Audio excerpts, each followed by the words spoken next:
Hola, hoy en Retrologando vamos a hablar de una trilogía de 3 obras de teatro muy importante en su contexto y en su concepción, debida a ese estupendo ser humano, magnífico luchador en contra de la opresión, reivindicador de lo propio, que fue Aimé Césaire.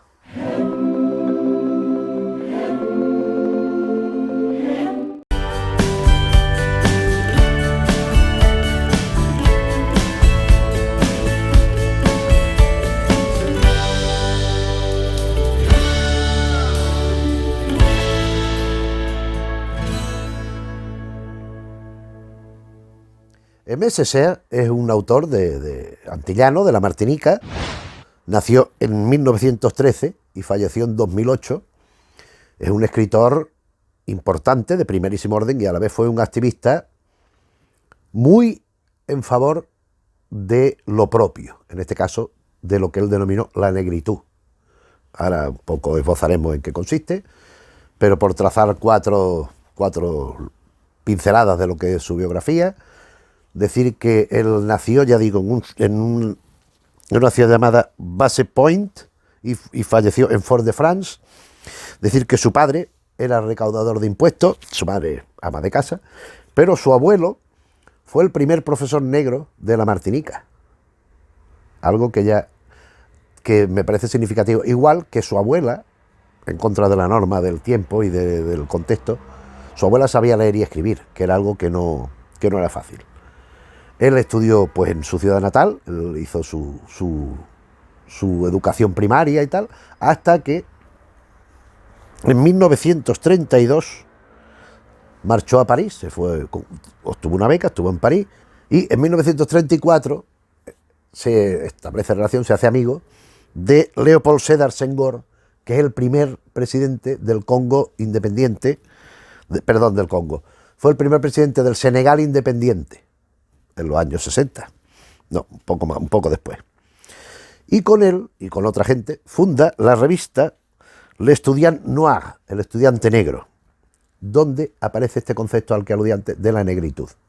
El concepto de la negritud es la reivindicación de los orígenes de lo negro como raíz cultural africana, en oposición al colonialismo. Es decir, que la gente, en este caso de las Antillas, pero que sería exportable a otros contextos y a otros ámbitos y a otros ambientes y a otros países, a otras situaciones, no pasar por el aro de los impuestos por la gente que nos ha venido y se nos ha impuesto. En este caso los franceses, como podía ser en Sudáfrica lo británico, o como podía ser las colonias holandesas o las portuguesas, etcétera, etcétera. Sino no asimilar como propio esa cultura ajena, en este caso el francés, la lengua, la literatura, la forma de vida, en este caso francesa, sino reivindicar la negra, la propia, la original, que les corresponde por derecho desde el inicio de los tiempos de ese lugar. Por tanto, él dedicó toda su vida a este asunto de la negritud, a esta reivindicación, y bueno, ha sido reconocido en todas partes, porque es un movimiento muy importante, político e ideológico, pero sobre todo cultural, en el sentido de que, claro, la cultura, ¿de qué sirve la cultura? Si no es para saber comprender, para saber desde lo pasado, desde el conocimiento de la historia, de la tradición, del lenguaje, de la literatura, de las costumbres. La cultura en general para ir avanzando, para ir asimilando lo que de verdad importa, y lo secundario, pues mantenerlo en el plano que corresponde, saber aceptar lo distinto, saber comprender lo que nos iguala y lo que nos diferencia de los demás, y saber entender que esto es así. Es que esa es en mi opinión, es la función fundamental de la cultura. Es comprender el mundo en que vivimos y tratar de ampliar las miras, las perspectivas, y llegar al punto máximo posible, siempre limitado y siempre muy particular, de información, y de vivir de acuerdo con ello y vivir de forma positiva. Eso, en mi opinión, es lo que es la cultura. Y en este sentido, la negritud es más un movimiento cultural que político, aunque también lo sea.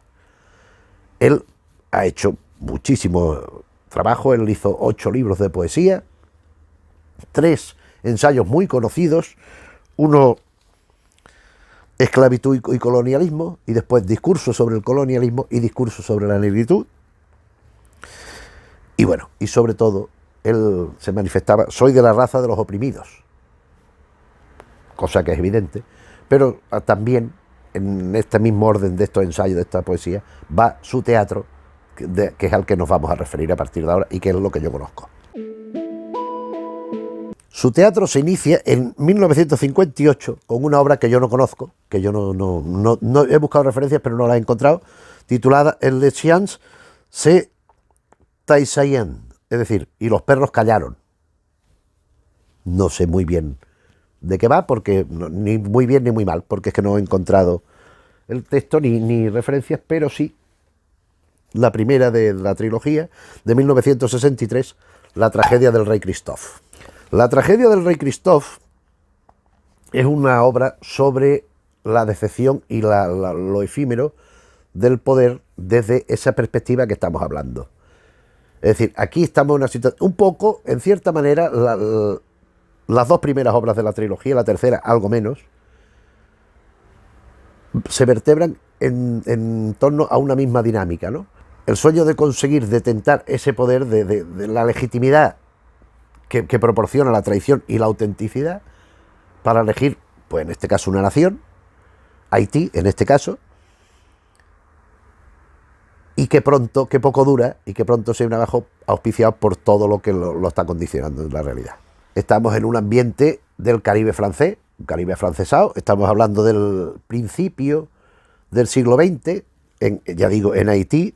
Este es una especie de eso, pues de soldado marmitón, del que hace el rancho y estas cosas, pero de los ocupantes. Entonces él, pues se da cuenta de sus orígenes, de lo que es tradicional, de lo que corresponde a su origen, a esa zona, a Haití, y se rebela. Entonces siempre, como siempre ocurre en estos materiales de MSC, hay la rebelión, hay el incitamiento a la rebelión y se consuma. ¿Qué ocurre? Que este se autodenomina el rey Christophe.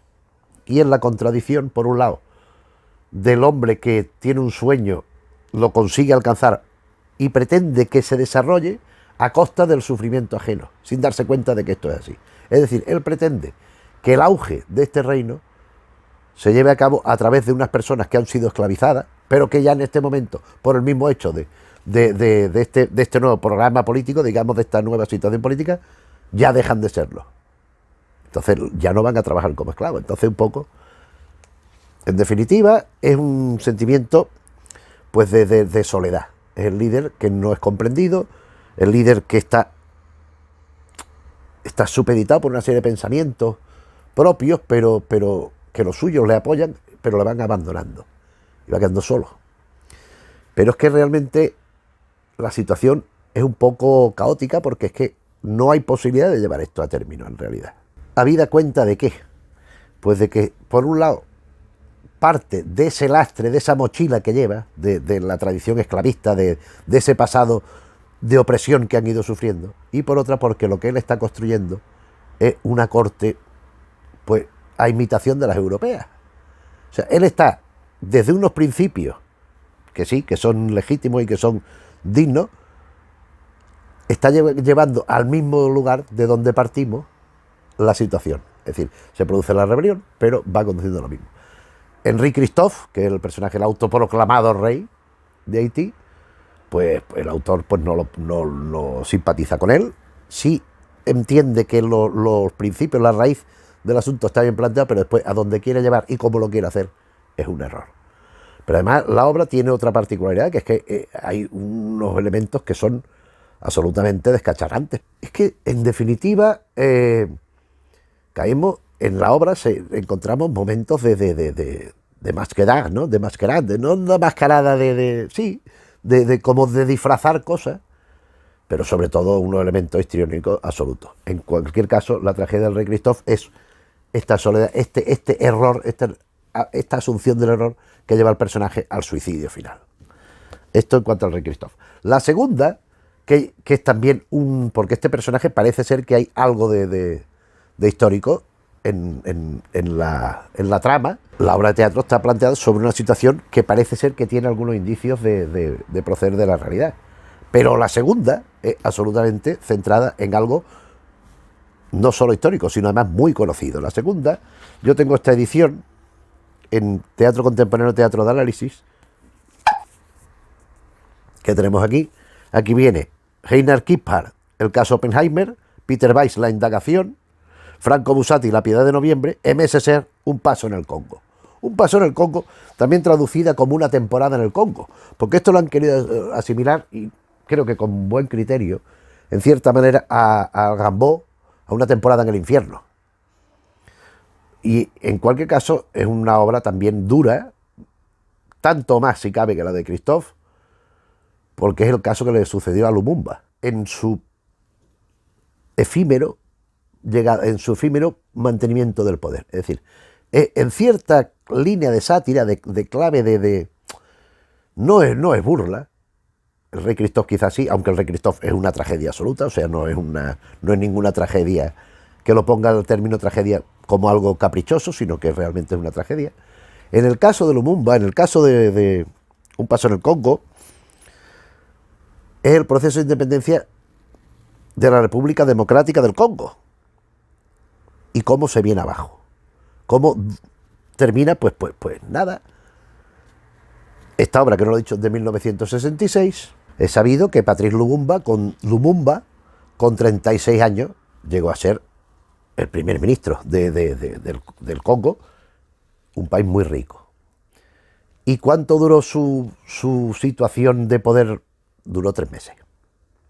Y se lo cargaron. O sea, aquí hay una situación de los belgas, en este caso, el Rey Christophe eran los franceses, en este caso son los belgas en el Congo, asisten a este proceso de independencia, de rebelión, y claro, lógicamente se oponen. Entonces empiezan a realizar artimañas, a hacer intrigas para llevarse el ascua a su sardina, arrimar el ascua a su sardina. Y consiguen provocar que miembros del mismo gobierno de Lumumba sean los que le traicionan. En este caso hay este personaje que se llama Mobutu, que es Mokutu, que es el que llega a imponerse después del encarcelamiento. A Lumumba lo encarcelan varias veces, lo torturan hasta que terminan asesinándolo.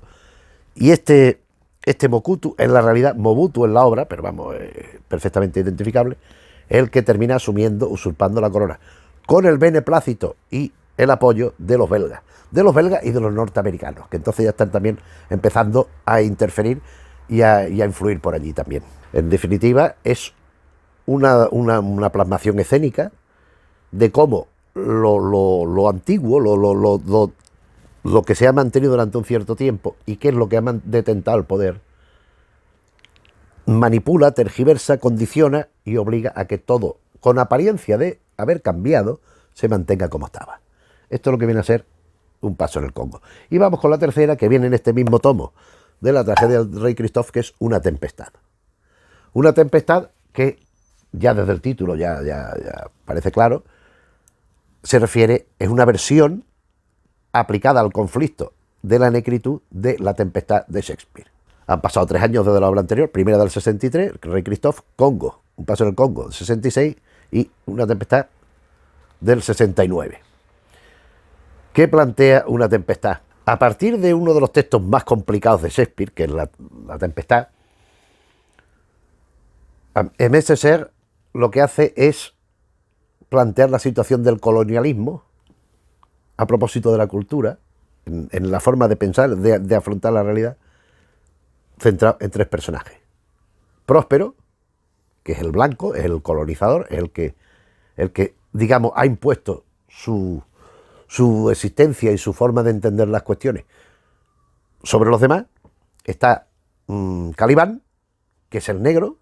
Calibán es el que sufre precisamente esas imposiciones, esos engaños por parte de Próspero. Y después está Ariel, que es el mestizo, que es el que está entre 2 aguas. Entonces, por una parte, Próspero como lo que está es transmitiendo una sensación de irrealidad, no de irrealidad. Vamos a ver. Próspero intenta inculcar en los demás que asimilen una realidad que les es impostada, que no es la que les es propia. Mientras que Caliban se enfrenta a esto. Es el que representa a los negros en este sentido de la negritud, a la que ya aludimos antes. Próspero les ha hecho creer que esa realidad en la que viven es la que deben respetar, la que deben mantener, y Caliban es el que se opone, el que reconoce que eso es un engaño, el que reivindica su propia lengua, en este caso sería frente al francés en la Martinica, si nos aplicáramos a este contexto. En el de la obra, pues lógicamente sería el inglés, pero hay evidente la confrontación entre el colonizador y el colonizado. Es el conflicto. Por supuesto, Próspero solo permite acceder a una serie de conocimientos, de estratos de poder. Él va dosificando hasta qué punto puede Caliban y los que son como él, pues seguir ascendiendo en el conocimiento y en el poder. Es que no hay otra forma de decirlo. Y Caliban es el que, no. Usted nos está imponiendo una cosa que no es real. Usted no está haciendo tragar ruedas de molino, comulgar con ruedas de molino, como se dice. La magia de Próspero se encuentra con la oposición de Caliban. Es el que realmente pues desentraña la falsedad, pero aparece la otra figura que es Ariel, que es el mestizo, que al igual que Caliban es un esclavo de ese poder establecido de forma artificiosa. Pero la actitud del mestizo es una actitud pasiva. Claro, aquí juega con un simbolismo muy evidente. La oposición, dijéramos, el blanco contra el negro, ¿qué hace el mestizo? Pues esperar beneficiarse de los dos, de lo que le interese de los dos. Entonces, en tanto Próspero representa el poder establecido, el que condiciona lo que puede y no puede hacer pues los colonizados, los que están en un nivel inferior, representado por Caliban, pues el mestizo que hace pues intentar no moverse mucho, no molestar demasiado, para ir aceptando lo que le vaya viniendo. En definitiva, en la obra de Shakespeare, que ya digo, a mí me parece una obra maravillosa, tanto como compleja, Próspero pues termina fracasando en su ambición del conocimiento, del saber. Y aquí hay un juego con la magia, una magia natural, que se supone que son de los nativos, y Próspero intenta un poco sustituirla es decir, europeizar pues a los nativos, a la zona de allí, y su fracaso consiste precisamente en que no se puede ir de allí, porque si se va de allí, estos van, los isleños, los del lugar aquel, van a empezar a romper con lo impuesto y van a ir pues propiciando y fundamentando sus propias tradiciones, su propia cultura y su propia forma de entender la situación y aplicar sus sistemas que ellos consideren que son los propios ideológicamente hablando. Entonces, él, en tanto, tiene que permanecer en la isla, tiene que empezar a convivir con el otro y a compartir esas parcelas, porque lógicamente no puede estar siempre imponiéndose, tiene que ceder algo para poder seguir manteniendo su estrato de poder. En cualquier caso, según entiendo yo, la idea de Messier es una idea de fracaso. La imposición nunca puede conducir a nada bueno. La relación contrapuesta entre dos poderes contrarios, o sea, porque es que claro, es que no es que sea, es que no pueden ser más opuestos, porque es que lo que pretende uno es justamente lo contrario que el otro. Uno quiere detentar un poder conquistado de forma no del todo legítima, una usurpación, mantenerlo, toda vez que no negándose a ciertas mejorías respecto a sus súbditos, por así decirlo. Mientras que por parte de los súbditos de los colonizados lo que quieren es recuperar lo que les corresponde, lo que les es legítimo y lo que los otros le han arrebatado, pues a través de la fuerza, a través de la imposición de esta cultura, de esta forma de pensar, que no es la originaria suya, que es la que deberían pues vivir, con la que deberían estar de acuerdo y la que deberían mantener y utilizar como guía auténtica de su forma de ser. Esto es lo que representa una tempestad, y con esto pues terminamos este repasito mínimo y quizá un poco complicado, porque es que la tempestad es muy complicada de Shakespeare ya, pero es que aquí en vez de ser intenta simplificar para transmitirnos el mensaje con eficacia, pero no se aleja de la complejidad de Shakespeare. Entonces encontramos la misma dificultad para poder explicar, porque viéndolo sí se entiende y se recibe no de forma del todo consciente. En esta obra quizá, en la versión de Messier, quizás sí sea un poco más asequible, digamos, la concepción, no son cosas tan abstractas, es algo mucho más concreto, pero con todo y con eso la forma de transmitirlo no es del todo sencilla. Pero en cualquier caso, estas son unas obras a mí me parecen de un interés inmenso, me parecen unas piezas muy importantes, son unas piezas clave en su momento, en los años 60 estamos hablando, para comprender lo que ha ido viniendo después.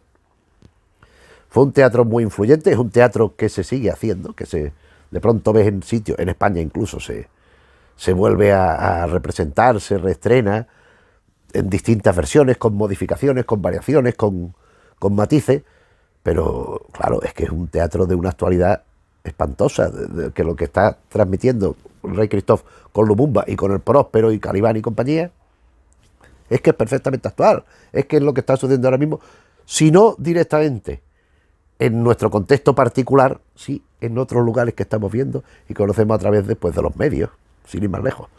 Pero es que si fijamos un poco la atención, también vemos que en nuestra sociedad tan de bienestar y todo esto, pues también sucede un poco algo así. En cualquier caso, hemos querido traer estas funciones reivindicativas y, en mi opinión, muy bien escritas y muy bien abordadas por su autor, pues para, en cualquier caso, plantear un mínimo de reflexión, una chispa de reflexión sobre estos asuntos. Pues si lo hemos conseguido, y espero que sí, pues espero que entonces te haya gustado este vídeo, y en cuyo caso pues te agradeceríamos que le dieras al me gusta. Si te gustan estos temas, estos asuntos que vamos tratando en el canal, pues que te suscribas a él, que no hacen falta los suscriptores. Si conoces gente a los que le pueden interesar estos temas, pues también se lo puede indicar que existe el canal, por si quieren también pues acompañarnos en esta travesía de los vídeos que vamos haciendo día tras día. Y nada más, pues muchas gracias por la atención y por compartir tu tiempo, y nos vemos en otro vídeo. Un saludo.